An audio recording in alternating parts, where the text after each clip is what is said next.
I read a quote that said, if someone told you you'll be successful after failing 100 times, how fast would you feel? Personally, I know I'll just get through my failures quickly because we don't have time. One thing that is, I want to pick my words well because I refuse for rejection to be common.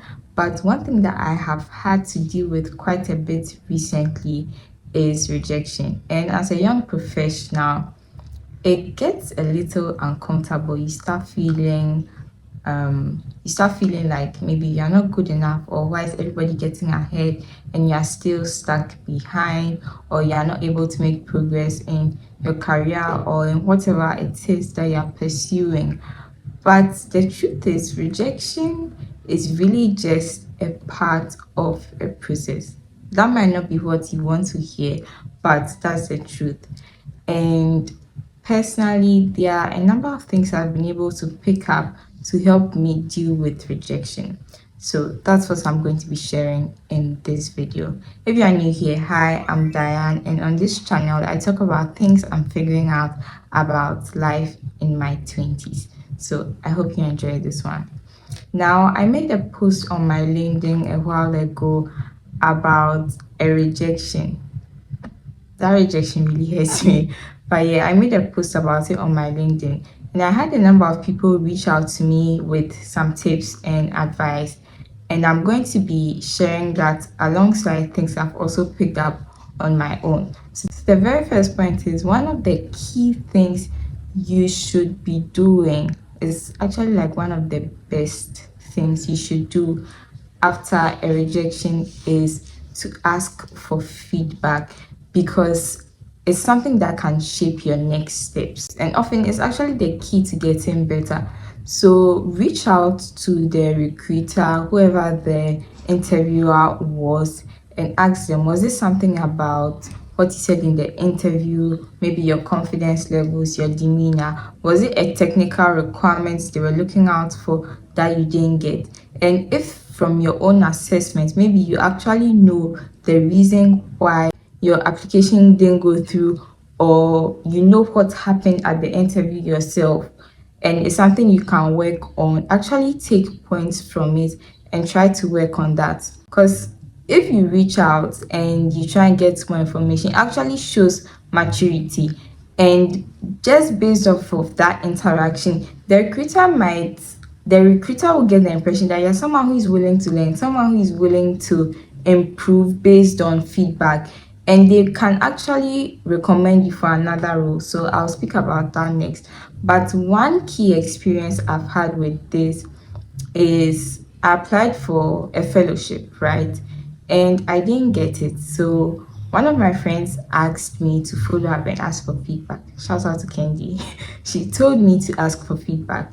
And I did. And based off of that interaction, I got to know that I was actually second on the list. But the reason why they didn't go with me was because they sort of had an arrangement with another institution. It was like they had already started engaging them and they just wanted to continue with that. So they decided to pick the applicants from that institution. But the recruiter was actually very impressed with me, the fact that I was young, etc. And through that, I've been able to form a connection with that recruiter. So leading us to the next point, which is, don't be afraid to network. These recruiters, some of them have like a lot of opportunities. They get more opportunities coming their way than you, the job seeker or the applicant in any form. If maybe it's not jobs, it's school, like, but you, the individual looking for the opportunities, right? These recruiters actually get information straight from the source, straight, like they get this information first. So if you're able to form a connection with them, it's like you're following someone who knows road. That's the in pidgin. You're following someone who knows the way, right? So this same recruiter, for example, I just want us to follow through with that. I was able to network with him. So he's on my LinkedIn now. Sometimes he reposts things and I go and try and apply, right? So just try and get the person in your network, so that whatever opportunities they share, or you can actually send in an email and say, hey, I'm still looking for roles in this and this and this. If you happen to get any of them, please send them that my way. Or alternatively, I'll be checking back with you every now and then, and yeah, to find out if you have any other opportunities. I forgot to mention that I'm here with not my iPad today, I'm here with my laptop today, so I don't forget my points. Now, the third thing I'll say is try to analyze the difference between you and the successful candidate. This works for public roles. Maybe if it was for something that you applied for that they eventually posted whoever got the role. I'm not saying go and overstock, but from a growth perspective, try and see what was different between you and the applicant. This also around the lines of trying to get some feedback to improve upon yourself, right? So try and see what were the key differences. Did this person, maybe the person has some certification. That's a pointer that, hey, if you want to land roles in this area, you should be taking a course and trying to get that certification as well. So try and analyze the difference between you and whoever made it. Now, you've heard this so many times that getting opportunities is a numbers game. It's not even a lie, like it really is a numbers game. Sometimes you do like similar applications for like 5 roles and then you get the rejection like so quickly and you're wondering what's going on. In most cases, it's just these AI screening. They haven't even looked at your application in the first case. So sometimes don't overthink it, because you really just need one opportunity to get you to where you want to go. So don't think too much about it. I know it gets tiring. Trust me, I know it gets tiring. So one thing I've also learned how to do, which is the next point, is every time I make an application, I store it in my Google Drive. I label it. So if I'm looking for a communications role, I just look for which application have I made that it was for a communications role. I just go and redo that CV. I know some of you have like a master CV with all your experiences and all of that. So if there's a new role, you now have to pick points from that master CV and create a new CV. But I have CVs for if I'm applying for something in public health, I have a CV for that. If I'm applying for something around schools, I have like CVs I've done around that. So it makes the application process less stressful for me, because I know that with each application, I'm not starting from scratch.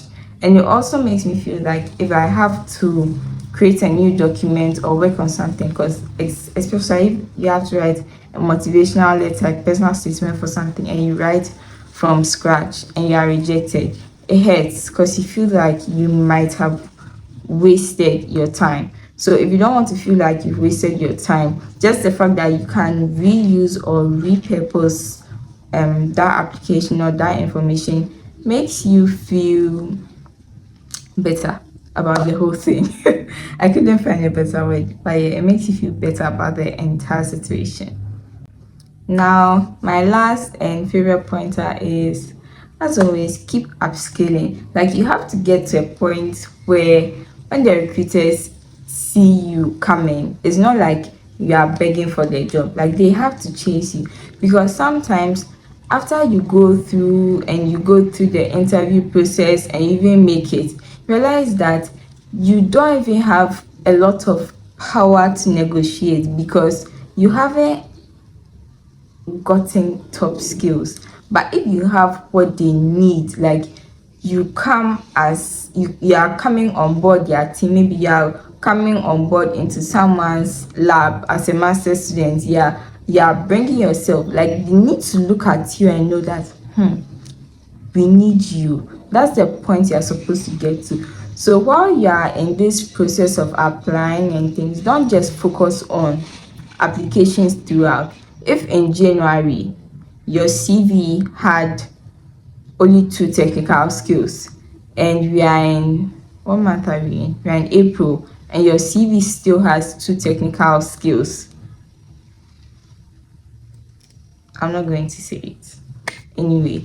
So when you are doing this application process, sorry, don't just focus on I'm applying. No, add something to it.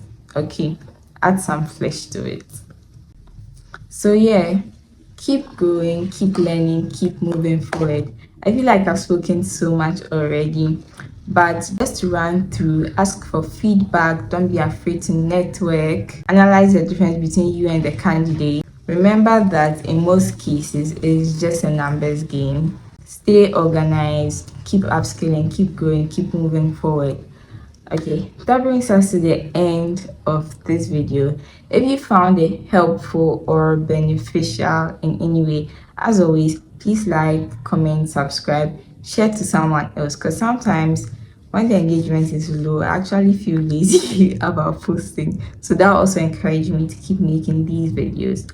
And if you have any pointers or tips that you think might help me as well, because I'm still applying for things, yeah, feel free to share. And I'll see you next week. Bye.